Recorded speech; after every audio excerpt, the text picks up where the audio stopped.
اسی ماہ ذو الحجہ میں ایک دن وہ ہے جسے یوم عرفہ کہتے ہیں۔ یوم عرفہ کا مطلب جس دن حج کا دن ہوتا ہے، اور اس دن شیطان جتنا روتا ہے مسلمانوں کی مغفرتیں دیکھ کر، اتنا وہ کبھی نہیں روتا۔ اور پھر 10، 11، 12 ذو الحجہ، یہ 3 دن مسلمانوں کی قربانی کے ہیں۔ اب قربانی کے متعلق دلائل، فضائل، مسائل کیا ہیں، توجہ رکھنا۔ میں آپ کی خدمت میں چند معروضات گوش گزار کرنے لگا ہوں۔ قربانی کو سنت ابراہیمی کہا جاتا ہے، حالانکہ قربانی حضرت آدم علیہ السلام کے وقت سے شروع ہے۔ اذ قربا قربان کی آیت اٹھائیں تو حضرت آدم علیہ السلام کے وقت سے قربانی کا ذکر اللہ کا قرآن کرتا ہے، تو قربانی تو پہلے سے شروع ہے۔ پھر اسے سنت کہنا تھا تو سنت آدم علیہ السلام کہہ دیا جاتا تو شاید زیادہ موضوع ہوتا، لیکن سنت ابراہیم علیہ السلام کہنے کی وجہ کیا ہے؟ تعمیم اور تخصیص کا فرق ہے، معرفہ اور نکرہ کا فرق ہے، عام اور خاص کا فرق ہے، اختیار اور پابندی کا فرق ہے۔ وہ کیا ہے؟ حضرت ابراہیم سے پہلے بھی قربانی ہے، حضرت ابراہیم کے بعد بھی قربانی ہے۔ پہلے قربانی اپنے اختیار پہ تھی، چاہو تو کسی کو پانی کا گلاس پلا کر اللہ کے راستے کی قربانی بنا دو، چاہو تو کسی کو شربت دے کر اللہ کے راستے کی قربانی شمار کر لو، چاہو تو گوشت دے کر، چاہو تو بکرا دے کر، چاہو تو جانور دے کر، چاہو تو گندم دے کر، یہ قربانی تھی۔ جب حضرت ابراہیم علیہ السلام کا وقت آیا تو پھر قربانی میں یہ اختیار ختم ہو گیا، یہ عمومیت جاتی رہی کہ جو مرضی آئے قربانی میں پیش کر دیں۔ اب بکرے کو ذبح کرنا، جانور کو ذبح کرنا، جانور کا خون بہانا، یہ قربانی قرار پایا۔ تو پہلے قربانی عام تھی، اب قربانی خاص ہے۔ حضرت آدم علیہ السلام کے 2 مشہور ترین بیٹے حضرت حابیل اور قابیل، ان دونوں کا آپس میں جب نکاح کے مسئلے پر اختلاف ہوا تو انہوں نے قربانیاں پیش کی۔ حضرت حابیل ریوڑ اپنے پاس رکھتے تھے تو انہوں نے بکرا پیش کیا، اور قابیل کا کام جنگلات کے معاملات کی دیکھ بھال تھا تو انہوں نے گھاس پیش کیا۔ اس وقت قربانی کو قبولیت کا طریقہ یہ تھا کہ آسمان سے آگ اترتی، جس کی قربانی قبول ہونا ہوتی وہ اس آگ اس کو کھا جاتی۔ اب آگ گھاس کو جلائے، یہ تو بہت زبردست عقل کے مطابق بات ہے، لیکن قابیل کی قربانی قبول نہیں ہونی تھی تو آگ آئی اور حابیل کی قربانی کو قبول کر کے لے گئی۔ تو اس وقت قربانی دونوں طرح کی تھی، لیکن جب باری حضرت اسماعیل علیہ السلام کی آئی تو اب قربانی صرف جانور کی رہ گئی ہے، اسی لیے اس کو سنت ابراہیم کہتے ہیں۔ اب یہ سنت ابراہیمی بھی ہے اور سنت رسول صلی اللہ علیہ وسلم بھی ہے، اب یہ صرف سنت ابراہیمی نہیں ہے۔ اب یہ سنت ابراہیمی جو آپ اور ہم اپنے گھروں میں بجا لاتے ہیں، تو اس میں اللہ رب العزت کا حکم تو فرمایا وَلِكُلِّ أُمَّةٍ جَعَلْنَا مَنْسَكًا، یہ پیچھے سے ترتیب آ رہی ہے، لِيَذْكُرُوا اسْمَ اللَّهِ عَلَىٰ مَا رَزَقَهُم مِّن بَهِيمَةِ الْأَنْعَامِ، جانور ذبح کرو گے تو پھر اللہ کا نام لے کر کرنا۔ ٹھیک ہو گیا۔ رسول اللہ صلی اللہ علیہ وسلم کا دور اقدس آیا تو اب جانور کب ذبح کریں؟ پہلے بقرعید کی نماز پڑھیں یا پہلے جانور ذبح کریں؟ حضور پاک صلی اللہ علیہ وسلم کا دور ہے، قرآن کریم کی آیت اتری کہ نماز بقرعید پہلے پڑھو اور قربانی بعد میں کرو۔ سورۃ کوثر آیت نمبر 2، فصلی لربک، پہلے بقرعید پڑھنی ہے، ونحر اس کے بعد قربانی کرنی۔ اوکے۔ حضرت ابو ہریرہ راوی ہیں رضی اللہ عنہ، صحیح بخاری میں موجود ہے کہ رسول اللہ نے عید نماز ابھی نہیں ادا فرمائی تھی اور یہ حکم بھی نہیں تھا۔ معلومات کی عدم دستیابی پر کچھ لوگوں نے، کچھ مسلمانوں نے نماز عید الاضحیٰ سے پہلے قربانی کر ڈالی۔ جب اللہ کے رسول کی خدمت عالیہ میں یہ بات پہنچی تو رسول پاک علیہ الصلوۃ والسلام نے فرمایا من ذبح قبل الصلاۃ فإنما هو لحم قدمه لأهله. بڑا اچھا کام ہے. بہت سخی لوگ ہو, عید نماز سے پہلے بھی اپنے گھر والوں کو گوشت دے رہے ہو. لیس من النسک فی شیء, قربانی کا ثواب تمہیں نہیں ہوگا, ایسے گوشت کھلا لو. ومن ذبح بعد ومن لم یذبح فلیذبح, جس نے بقرہ عید سے پہلے قربانی نہیں کی تھی اب وہ بقرہ عید کے بعد قربانی کرے. تو اب یہ ٹائم فریم بھی مل گیا. اچھا پھر کب تک کا یوم نہر. یوم نہر قربانی کے دن کتنے ہیں؟ حضور علیہ السلام کی بات کو حضور کے صحابہ آپ اور ہم سے زیادہ سمجھتے ہیں.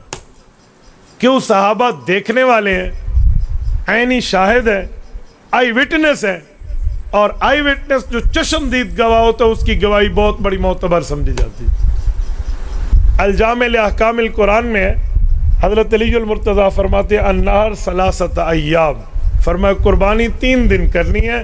افضلها یوم النہر, سب سے پہلا دن بہتر ہے, پھر 11 ذو الحجہ بھی ہے اور 12 بھی ہے. تو ان 3 دنوں میں کرنی ہے. ہمارے بعض علماء نے رات کو قربانی کرنا مکروہ لکھا ہے. اگر وجہ آج بھی پائی جائے تو بھی رات کو مکروہ ہے, وجہ نہ پائی جائے تو بالکل جائز ہے. وجہ کیا ہے؟ پرانے زمانے میں لالٹین اور چراغ کا دور تھا, پتہ نہیں چلتا تھا کہ اس کی حلال ہونے میں کیا رگیں کٹی اور نہ کٹی, ذبح مسنون طریقے پر ہوا یا نہ ہوا. تو فرمایا رات کو ذبح نہ کرنا, دن کی روشنی میں کرنا. آج یہ لائٹنگ کا انتظام ہے, اگر یوں لائٹنگ کا انتظام ہو تو آپ رات کو بھی ذبح کر سکتے ہیں, دن کو بھی کر سکتے ہیں. 3 دن ہے. کب تک کرنا ہے؟ بقرہ عید کے بعد کے وقت سے لے کر 12 ذو الحجہ کی اذان مغرب سے پہلے پہلے, مغرب کی نماز سے پہلے, یعنی سورج غروب ہونے سے پہلے پہلے آپ نے قربانی کرنی ہے. یہ قربانی کے دن ہے. اب جو قربانی ہے کس نے کرنی ہے؟ تو ہمارے علماء سمجھانے کے لیے کہتے ہیں ہر وہ بندہ قربانی کرے گا جو صاحب نصاب ہے. جی صاحب نصاب کون ہے؟ کہ جس کے پاس 52.5 تولے چاندی ہو یا 7.5 تولہ سونا ہو یا اس کا مال تجارت ہو تو چاندی کے وزن کے برابر ہو. بھائی حدیث پاک میں تو 52.5 تولہ کا لفظ نہیں ہے, اور حدیث پاک میں 7.5 تولہ سونے کا لفظ بھی نہیں ہے. تو مولوی صاحب آپ نے کہاں سے مسئلہ اخذ فرمایا؟ تو میرے بھائیو, حدیث پاک میں جو لفظ ہے وہ اس لفظ کا ہم وزن ہے. وہ کیا ہے؟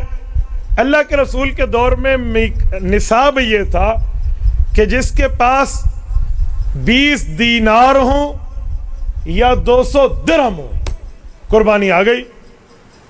اب 20 دینار اور 200 درہم, موجودہ دور کے درہم اور دینار کاغذ کے, کویتی دینار اٹھائیے کاغذ کا ہے, دبئی کا درہم اٹھائیے کاغذ کا ہے. تو کیا اللہ کے رسول کے دور میں بھی ایز اٹ از تھا, اسی طرح ہی تھا؟ جی نہیں. حضور پاک کے دور میں دینار سونے کا تھا اور درہم چاندی کا تھا. تو 20 دینار حدیث پاک ہے, 200 درہم حدیث پاک ہے. علماء نے وزن کیا کہ آج کل ہمارے معاشرے میں درہم اور دینار تو کاغذ کا ہے. تو بھائی لوگوں کو جو درہم دینار سمجھائیں تو انہیں سمجھ نہیں آئے گی کہ اس وقت سونے چاندی کا تھا, اب تو کاغذ کا ہے. تو لہٰذا اس زمانے میں جو دینار تھا سونے کا وزن بتا دو, بنا 7.5 تولہ سونا. اس زمانے میں جو درہم تھا چاندی کا تھا اس کا وزن بتا دو, موجودہ دور میں وزن بنا 52.5 تولہ چاندی. بہت آسان نظام ہے. تو اسی لیے لفظ نہیں ہے لیکن وزن موجود ہے. اچھا اب ایک بندہ کہے بھئی میرے اوپر قرضہ ہے, تو ٹھیک ہے ہم قرضے کو دیکھیں گے, شریعت کے میزان پہ قرضے کو تولیں گے. کتنا قرضہ ہے؟ ایک بندے کے پاس 1 لاکھ روپے ہے اور قرضہ بھی ہے 1 لاکھ روپے, یہ تو قربانی سے گیا, اس پہ کوئی قربانی نہیں ہے. لیکن ایک بندے کے پاس ہے 10 لاکھ اور قرضہ ہے 5 لاکھ, تو پیچھے 5 لاکھ تو بچتا ہے, اس پر قربانی آ گئی. بھئی کیوں آ گئی؟ قرضہ تو ہے. بھئی وجہ یہ ہے کہ جو آدمی کی ملکیت میں 52.5 تولہ چاندی کی قیمت ہوگی اس پر قربانی آ گئی. ایک بندہ کہ جی میرے پاس کیش تو نہیں ہے, کیش نہیں ہے, سونا چاندی ہے, اور میں نے سنا ہے کہ ادھار لے کر قربانی نہیں ہوتی. جناب من آپ نے کس سے سنا ہے؟ اجی ابو جی سے. ابو جی آپ کے عالم ہیں, مفتی صاحب ہیں؟ نہیں. تو پھر ابو جی کی بات گھر کے معاملات میں معتبر ہے, شریعت کے معاملات میں عالم دین کی بات چلے گی, مفتی دین کی بات چلے گی. یوں نہیں ہے, اس طرح معاملہ نہیں ہے جو آپ سمجھے ہوئے ہیں. 52.5 تولہ چاندی کی قیمت ہر بندے کے پاس الگ الگ موجود ہے, تو ہر بندے پہ الگ الگ قربانی ہے. اور جی حدیث پاک میں تو ہے, حضرت ابو ایوب انصاری فرماتے ہیں اللہ کے رسول صلی اللہ علیہ وسلم کے دور میں ایک شخص قربانی گھر میں کرتا, سارے گھر والے مل کے کھاتے. اب آپ کہہ رہے ہیں ہر بندہ علیحدہ کرے. جی یہ حدیث میرا ایمان, یہ حدیث علی الراس والعین ہماری سر آنکھوں پہ, لیکن اس میں کہاں لکھا ہوا ہے کہ اس گھر میں 10 بندے رہتے تھے, 10 کے 10 کے پاس 52.5 تولہ چاندی کی قیمت بھی تھی, اور سارے نہیں کرتے تھے, ایک کرتا تھا باقی کھاتے تھے. یہ لکھا ہے؟ اچھا یہ تو نہیں لکھا. تو کرتا تو ایک تھا, تو بھائی ایک پہ واجب تھی, ایک کرتا تھا باقیوں پہ واجب نہیں تھی, وہ ثواب میں شریک ہو جاتے تھے. بھائی ہمارا تو چولہا گھر کا ایک ہے, کھانا ایک پکتا ہے, ہمارا ایک ہی کچن ہے, ہاں وحدت باورچی خانہ ہے. اب ہم کیا کریں؟ ہمارا تو ایک کھانا پکتا ہے, اس ساری کٹوی آنج کوئی نہیں, صحیح سارا چولہا آنج کوئی نہیں, تو اب قربانی. بھائی اگر آپ کے پاس 52.5 تولہ چاندی کی قیمت الگ الگ ہے, الگ الگ اتنے پیسے 80,000 روپے کے مالک ہو, تو الگ الگ قربانی ہے. چولہا ایک ہے یا چولہے 10 ہے, no problem on this metre. میں سمجھانے کے لیے مثال دیتا ہوں. جی میں زال اپنی اپنی اگر نصاب پورا ہے تو قربانی بھی اپنی اپنی. ابے علی زال میری ماں ہے, میری زال کوئی نہیں. میری زال ابے دی نوح ہے, ان دی زال کوئی نہیں. بیوی اپنی اپنی تو قربانی بھی بھائی اپنی اپنی, کیونکہ نکاح بھی الگ الگ تو نصاب بھی الگ الگ. باقی کھانے کھلانے میں آپ ایک دوسرے کو دے دیں, کوئی نہیں مسئلہ. لوگ قربانی سے بچنے کے ہیلے نکالتے, ایسا چولہا تو ہکو ہے, میں آنکھیں بھی تمہارے چولہے ڈوئے. بھئی میں نے کہا ہے, میں تو شریعت کا مسئلہ سمجھا رہا ہوں. آپ مان جائیں جی بہت اچھا, جی نہیں مان جائیں جی اس سے بھی بہت اچھا, ہمیں کیا مسئلہ. میرے فرشتے بیٹھے, میں غلط بولوں گا تو کل قیامت میں میری گردن جہنم کی پل بنے گی. بھائی میری گردن میں وہ پاور نہیں ہے کہ میں اسے جہنم کی پل بنواؤں اور تم اوپر پاؤں رکھ کے جنت میں اور میں کھبے پاسے, یوں نہیں ہوگا. جو مسئلہ میں نے سمجھا میں نے آپ کو فرما دیا. اس پر ایک جملہ مزید سمجھیے, قربانی سے بچنے کے بہانے مت بنائیے. لوگ مولوی صاحب کے پاس آتے, جی قاری صاحب میرا ذرا حق حساب لگائیں, پھر اوپر قربانی آتی ہے, آپ لگا لیں, بتا دیں, ٹھیک ہے. لیکن 2 باتیں اس بندے کو ذرا سوچنی بھی چاہیے کہ جب تو 3 لاکھ روپے کا D410 کا موبائل خرید رہا تھا, تو اس وقت تو نے سوچا تھا کہ میرے اوپر یہ موبائل لینا آتا ہے. جب موسیقی میں میراثیوں پر لاکھوں آپ یوں کر کے خرچ کر رہے تھے, اس وقت آپ نے سوچا تھا. اور ہوٹل میں بیٹھے ہو تو 2-2 ہزار کی ٹپ دے دی آئے ہوئے بیرے کو, اس وقت آپ نے سوچا تھا. غریب کو کچھ دیتے وقت, قربانی کرتے وقت تو آپ کو سارے حق حساب یاد آ جاتے ہیں. بھائی وجہ کیا ہے؟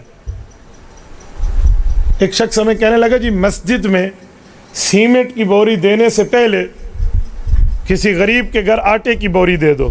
میں نے کہا بھائی بہت اچھا, بہت اچھا. ہال میں جا کر اپنے یاروں کو ولیمہ کھلانے سے پہلے کسی غریب کی بیٹی کو اس کے پیسے جہیز کے لیے دے دو. یہ 10-10 ہزار, 20-20, 50-50 ہزار اپنے بچوں کے انٹرٹینمنٹ پہ خرچ کرنے سے بہتر ہے کسی غریب کے سر پہ آنچل رکھ دو. اب غریب یاد نہیں آتے, پورے سال میں آپ کو غریب یاد نہیں آیا. جب وقت آیا قربانی کا, شریعت کے حکم کے متوجہ ہونے کا, آپ کو غریب بھی یاد آ گئے, اس کی بٹیا کے سر پہ آنچل اور اس کا جو ہے نا جہیز کے دینے کی باریاں بھی یاد آ گئی. خیر ہے, مسئلہ کیا ہے بھائی؟ تو یہ قربانی سے بچنے کے بہانے ہیں. اچھا چلو نصاب کو ایک طرف رکھو, کس پہ قربانی آتی ہے کس پہ نہیں آتی. سرور کائنات صلی اللہ علیہ وسلم رسول اقدس تو آپ کے اور میرے ایمان کا محور ہے, آپ کے اور میرے ایمان کا منبع ہے, آپ کے اور ہمارے ایمان کا مرکز ہے, آپ کے اور میرے ملجا و ماوا ہے. سرور کائنات سے تعلق محبت میں مائکرو فیصد بھی ٹوٹا تو ایمان گیا نا. حضور پاک کبھی حکم آ جانے کے بعد قربانی کا, قربانی سے پیچھے رہے ہیں. حوالہ آپ پیش کر دیں, میں آپ کے ماتھے کا بوسہ لے لوں گا. حضرت جابر فرماتے ہیں مکث رسول اللہ بالمدینہ 10 سنین یضحی. حضور پاک مدینہ منورہ میں تھے, قربانی کا حکم آیا, 10 سال مدینہ رہے, قربانیاں کرتے رہے. حضور پاک نے تو کبھی نصاب کو نہیں دیکھا بھائی. تو قربانی کا تعلق نصاب سے کم اور اسلامی غیرت سے زیادہ ہے. میں کسی پر اعتراض نہیں کر رہا, میں مسئلہ سمجھا رہا ہوں. اور اللہ کے رسول صلی اللہ علیہ وسلم کتنی قربانیاں کرتے تھے. اٹھا لیں حدیث پاک کی کتابیں, صحابہ کرام بتاتے ہیں ہمارے سرکار, ہمارے ایمان کا محور رسول اقدس صلی اللہ علیہ وسلم ہر سال 2 قربانیاں کرتے تھے. یا رسول اللہ 2 کیوں؟ اس کی بھی وجہ ہے. جب بکرا ذبح ہو رہا ہوتا تو حضور پاک ایک پہ فرماتے اللہم ھذا انی, اللہ یہ میری طرف سے قربانی قبول فرما. اور جب دوسرے بکرے کی باری آتی فرماتے من امتی لم یضحی, میری امت کے ان غریبوں کی طرف سے قبول فرما جو قربانی کی طاقت نہیں رکھتے. حقیقت میں جسم کے رونگٹے کھڑے ہو جاتے ہیں. 1400 سال پہلے آپ کے اور میرے پیارے پیغمبر اپنی امت کے غرباء کو نہیں بھولے. آج ہم اپنی قربانی بھی نہیں دیتے. حق تھا کہ میں حضور کی طرف سے بھی قربانی کرتا, اپنی قربانی کو رسول اللہ کو ہدیہ پیش کرتا اللہ کے دربار میں کہ میرے مولا اس کا اجر ہمارے نبی پاک کو عطا فرما. حق تو یہ تھا, چاہیے تو یہ تھا بھائی تو حضور کی طرف سے بھی کرتا. تو وہاں تو نہ کر سکا, اپنے آپ کو بچانے پہ آ گیا جی میرے اوپر آتی ہے یا نہیں آتی. تو میرے بھائی حضور پاک یہ 2 بکرے ذبح فرمانے. میاں والی کے غیور مسلمانوں, یہ 2 بکرے حضور پاک ذبح فرماتے, ایک اپنے لیے ایک امت کے لیے. ذبح تو اللہ کے لیے تھا, ثواب ایک اپنے لیے ایک امت کے لیے. تو شریعت میں 2 چیزیں ہوتی ہیں, ایک ہوتا ہے ثواب, ایک ہوتا ہے ایصال ثواب. ثواب کسے کہتے ہیں اور ایصال ثواب کسے کہتے ہیں؟ ثواب کا معنی نیکی کرو, ایصال ثواب کا معنی نیکی کرو. لیکن ایک فرق ہے, نیکی کرو بدلہ اپنے نامہ اعمال میں لکھواؤ, اسے کہتے ہیں ثواب. نیکی کرو اور بدلہ دوسرے کے نامہ اعمال میں بھجوا دو, اسے کہتے ہیں ایصال ثواب. میرے پاک پیغمبر نے بکرے 2 ذبح کیے تو عقیدے اور نظریے بھی امت کو 2 سمجھائے. ایک اپنی طرف سے کیا, اسے عقیدہ ثواب بتایا, ایک امت کو بھیجا, اسے عقیدہ ایصال ثواب بتایا. تو بھائی ہمیں بھی پیغمبر علیہ الصلوۃ والسلام کو تحفہ پیش کرنا چاہیے.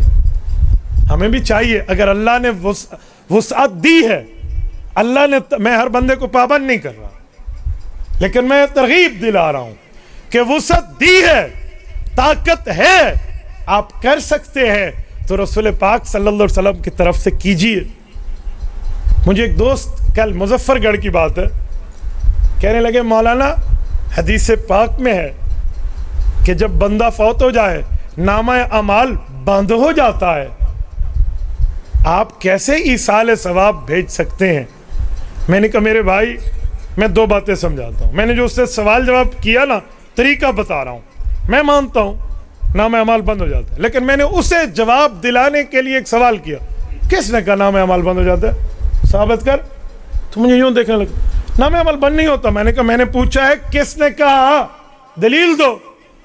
تو اس نے فوراً وہ دلیل پڑھی جو میں پڑھوانا چاہتا تھا. اذا مات الانسان